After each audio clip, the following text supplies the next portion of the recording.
Assalamualaikum warahmatullahi wabarakatuh dan salam sejahtera. Nama saya Encik Muhammad Fahim Ahmad, mewakili daripada KPP iaitu Ketua Pusat Pengajian, akan berkongsikan sedikit maklumat yang perlu anda tahu. Beberapa perkara yang anda perlu tahu adalah seperti pelan pengajian, jadual, pendaftaran khusus, kontak person, dan akhir sekali saya akan memberi sedikit peringatan dan nasihat daripada saya sendiri. Semua maklumat yang saya ceritakan tadi anda boleh melalui inet.uitm.edu.my.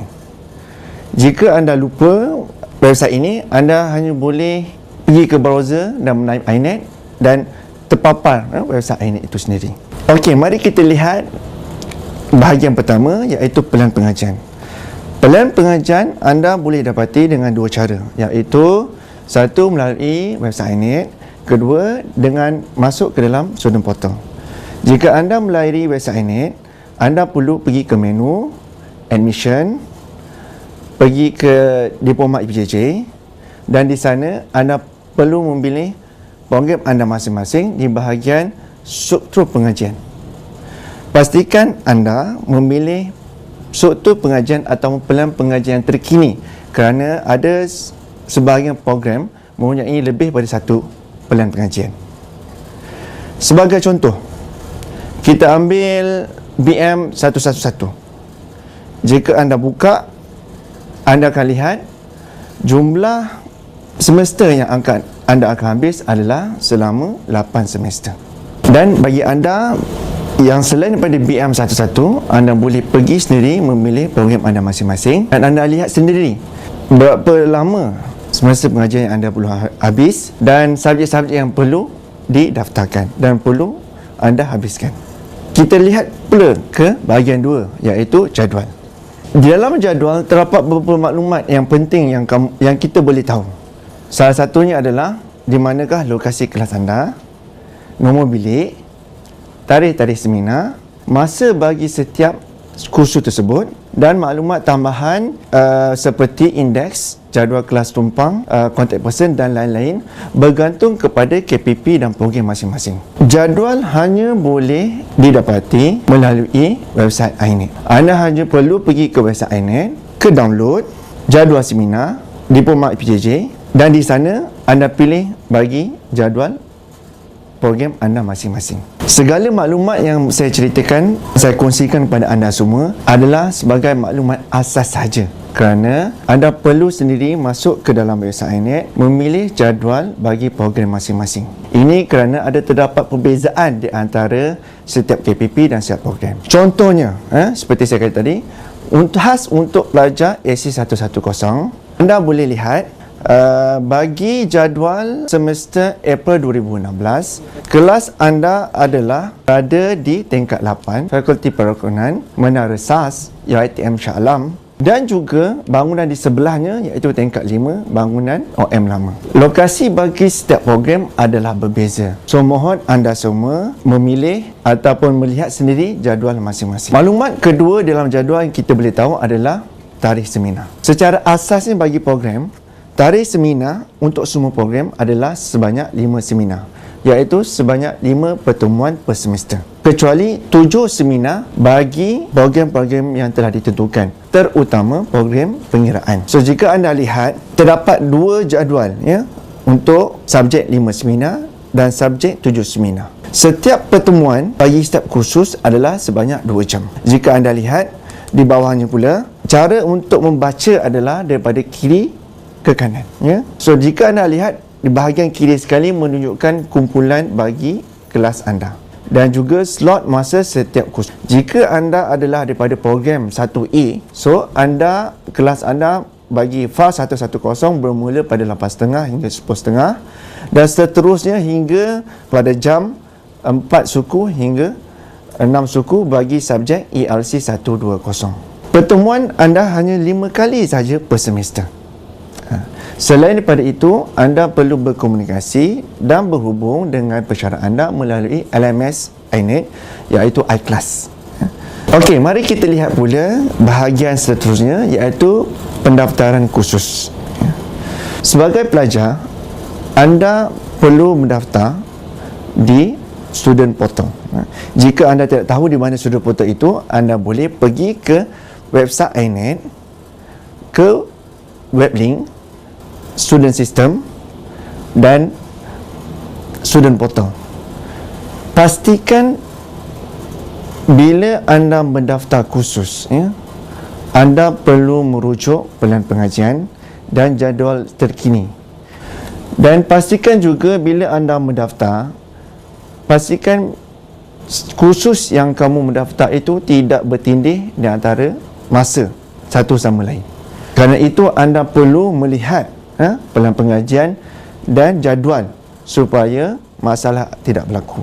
Saya mencadangkan kepada semua pelajar supaya mendaftar mengikut pelan pengajian yang sedia ada, kerana pelan pengajian itu telah disusun mengikut program masing-masing. Jika anda tidak mendaftar mengikut pelan pengajian yang disarankan, ada kemungkinan possibility masalah bila mendaftar akan datang atau seterusnya bermasalah. Dan yang terakhir sekali, sebagai pelajar, kamu patut tahu tarikh-tarikh penting seperti tarikh-tarikh mula pendaftaran dan tarikh akhir pendaftaran. So, pastikan anda mendaftar kursus anda sebelum tarikh tutup pendaftaran. Dan tarikh ini kamu boleh rujuk di dalam website iNet. Seperti biasa, anda boleh pergi menu download dan kalender akademik diploma. Anda boleh rujuk di sana. Jika anda masih ragu atau mempunyai masalah atau ingin bertanya dan mendapatkan khidmat nasihat, anda boleh menghubungi dan mendapatkan kontak di dalam website iNet. Anda boleh pergi ke menu kontak dan pilih department ataupun person in charge yang berkaitan dengan masalah anda. Sebagai contoh, jika anda mempunyai masalah berkaitan dengan akademik, contohnya seperti masalah kelas, masalah pendaftaran, subjek yang hendak didaftarkan, so anda boleh menghubungi KPP bagi program anda masing-masing. Ataupun anda boleh juga menghubungi pembantu tadbir PPD, iaitu Pusat Pengajian Diploma, yang akan membantu KPP dan juga kamu dalam hal akademik. Jika anda mempunyai masalah mengenai sistem iClass, ICT, username, password, ataupun iClass kamu tiada nama bersyarah, so kamu boleh menghubungi ICT. Dan jika anda mempunyai masalah kewangan, bab-bab kewangan, bab-bab yuran, bil, saya mohon je sebaik supaya anda semua menghubungi bahagian kewangan iNet Zon 18. Dan satu yang kamu perlu ingat adalah pastikan kamu tahu siapa KPP kamu bagi setiap program, kerana jika anda salah menghubungi, kemungkinan person in charge itu ataupun KPP itu tidak dapat menjawab jawapan yang anda inginkan. So, pastikan anda masuk ke website iNet dan di sana masuk ke bahagian kontak KPP dan anda akan lihat nama-nama KPP dan juga kontak number dan juga program bagi KPP masing-masing. Dan akhir sekali, nasihat daripada saya kepada semua, dan peringatan khas untuk pelajar-pelajar. Pertama kali, pastikan anda semua tahu tarikh-tarikh penting, dan tarikh-tarikh penting ini boleh anda didapati di dalam website iNet di bahagian download kalender akademik, kerana untuk mengelakkan daripada masalah yang akan berlaku kemudian. Kedua, mengenai cuti khas, kami faham daripada pihak iNet bahawanya kamu semua kadang-kadang ada mempunyai masalah sendiri. So, jika pada semasa tersebut ataupun semasa akan datang anda tidak dapat menghadiri, atau mempunyai masalah atau ingin bercuti, saya mencadangkan anda mengisi borang cuti khas untuk semasa tersebut. Bermakna pada semasa tersebut kamu tidak perlu datang untuk kelas dan kamu sambung pada semasa akan datang. Dan jika semasa akan datang juga kamu mempunyai masalah ataupun kerja di luar negara ataupun sebaliknya, kamu masih boleh mengisi borang cuti khas dan hantar kepada pegawai PPD, iaitu Pusat Pengajian Diploma. Seterusnya, mengenai bayar iuran. Seperti anda maklum bahawa untuk pelajar semester 1, anda membayar iuran dulu sebelum mendaftar kursus. Tetapi pada semasa akan datang, iaitu semasa 2 dan seterusnya, anda perlu mendaftar dahulu dan membayar kemudian. Kerana pembayaran iuran INET ini berdasarkan subjek khusus yang kamu daftar. So, jika kamu daftar sikit, kamu bayar sikit. Jika kamu daftar banyak, kamu daftar banyak.